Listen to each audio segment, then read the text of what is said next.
when my mother told me it was last week. "We sent you the incorrect date." I honestly thought she was joking. Her voice was flat, almost bored, as if she were talking about the humidity.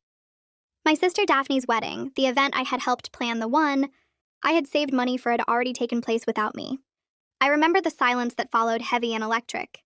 I could hear my own heart beating. Steady, deliberate. They had done it on purpose. I did not scream. I did not demand to know why. I simply said, "I understand," and ended the call. I was not always the outsider. Growing up, I was the person who held this family together, the one who resolved arguments, the achiever, the one who sent funds when Dad's business failed, who paid for Mom's medical expenses when the insurance lapsed. I was their favored child until I was not. When I accepted a job overseas, things shifted. Distance has a way of rearranging who people favor. My sister Daphne took my position, the one who never had to earn their approval. They called her our heart, our angel, as if I were just a shadow who paid the bills. I noticed the change, the missing invitations, the shorter phone calls, the way my messages were left unanswered. Still, I kept trying. Birthdays, holidays, family video chats. I reached out. They ignored me.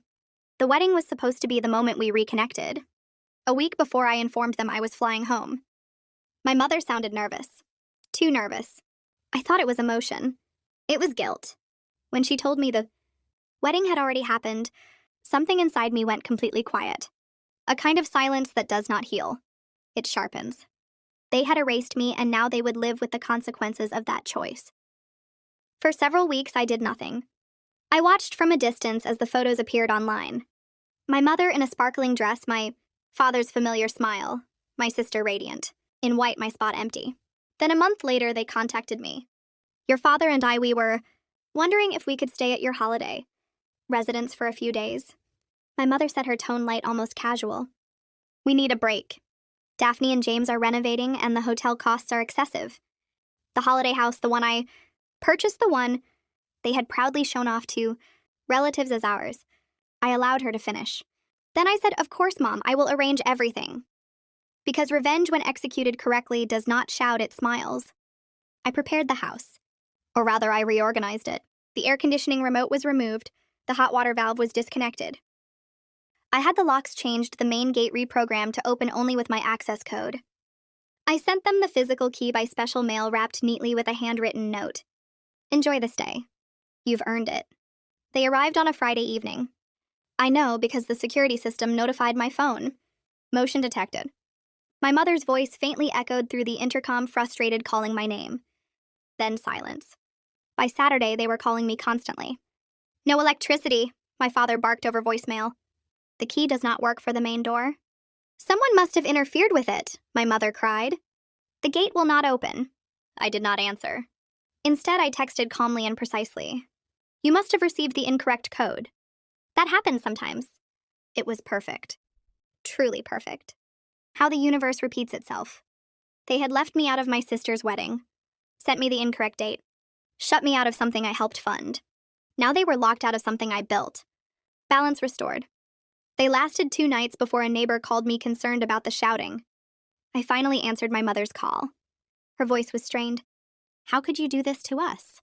I let her words hang there, enjoying the symmetry. "Mom," I said softly. "How could you?" She stuttered. Something about poor communication, about how it was all a simple misunderstanding. The lie was clumsy, like a bad actor missing their cues. I told her the truth then, not for her benefit, but for mine. "I flew home, Mom. I stood outside that venue. I watched you all take pictures without me.